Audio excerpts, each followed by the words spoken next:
جس طرح اس وقت 2024 میں فطرانہ ایک بندے کا فطرانہ 300 روپے ہے، تو فدیہ بھی ایک روزے کا 300 روپیہ ادا کرنا ہوگا۔ جتنے روزے وہ چھوڑے گا 300 روپے ایک روزے کے اعتبار سے اس کو فدیہ ادا کرنا ہوگا۔ فمن تطوع خیرا فهو خیر اللہ، پھر جو اپنی طرف سے نیکی زیادہ کرے تو وہ اس کے لیے بہتر ہے۔ یعنی فدیے کی مقدار تو مخصوص ہے، لیکن اگر کوئی اس فدیے کی مقدار سے زیادہ دینا چاہے اپنی خوشی سے تو تب بھی شریعت اجازت دیتی ہے، جتنا راہ خدا میں دیں گے اتنا ثواب ملے گا اور اجر فائدہ ہوگا۔ بعض صحابہ کرام نے نماز کے خشوع و خضوع میں فرق پڑنے پر پورے باغ اللہ کی راہ میں صدقہ کر دیے۔ جب نماز کے اندر باغ کا خیال آیا، اپنے مال کا خیال آیا، تو انہوں نے کیا کیا؟ پورا باغ صدقہ کر دیا۔ نہ باغ ہوگا نہ ہی اس طرف خیال جائے گا۔ ہماری نمازیں خشوع و خضوع سے ادا ہوتی رہے، ایسے متقی اور پرہیزگار لوگ تھے حضور صلی اللہ علیہ وسلم کے صحابہ۔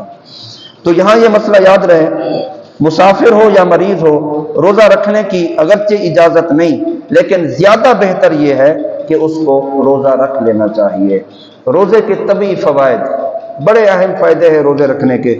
روزہ رکھنے سے معدے کی تکالیف اور اس کی بیماریاں ٹھیک ہوتی ہیں، نظام ہضم بہتر ہوتا ہے، روزہ شوگر لیول کرتا ہے، کولیسٹرول بلڈ پریشر میں اعتدال لاتا ہے، اور اس کی وجہ سے دل کا دورہ پڑنے کے خطرات بہت کم ہوتے ہیں۔ روزے کے دوران خون کی مقدار میں کمی ہو جاتی ہے، اور اس کی وجہ سے دل کو انتہائی فائدہ اور انتہائی آرام پہنچتا ہے۔ روزے سے جسمانی کھچاؤ، ذہنی تناؤ، ڈپریشن اور نفسیاتی امراض کا خاتمہ ہوتا ہے۔ روزہ رکھنے سے موٹاپے میں کمی واقع ہوتی ہے اور اضافی چربی سے ختم ہوتی ہے۔ روزہ رکھنے سے بے اولاد خواتین کے ہاں اولاد ہونے کے امکانات کئی گنا بڑھ جاتے ہیں۔ اس کے علاوہ بھی روزے کے بے شمار فضائل ہیں۔ اللہ تعالیٰ نے ہم پر روزے فرض فرمائے ہیں، اللہ تعالیٰ توفیق عطا فرمائے اس فرض کو کبھی بھی قضا نہ کریں۔ جن لوگوں کو رخصت دی ان کے لیے بھی فرمایا وَأَن تَصُومُوا خَيْرٌ لَكُمْ، یہ رخصت تو ہے، بیمار کے لیے بھی رخصت ہے، مسافر کے لیے بھی، شیخ فانی کے لیے بھی رخصت ہے، لیکن آخر میں فرمایا اگر تم روزہ رکھ لو تو یہ تمہارے لیے اور زیادہ بہتر ہے، کیونکہ ماہ رمضان کا ایک روزہ چھوڑنا اس کی قضا میں ساری زندگی آپ روزے رکھتے رہیں، ایک روزے کی قضا کی اس لیول کو یا اس ثواب کو نہیں پہنچ سکتا ہے۔ اللہ تعالی ہم سب کو عمل کی توفیق عطا فرمائے۔ وما علینا الا البلاغ المبین۔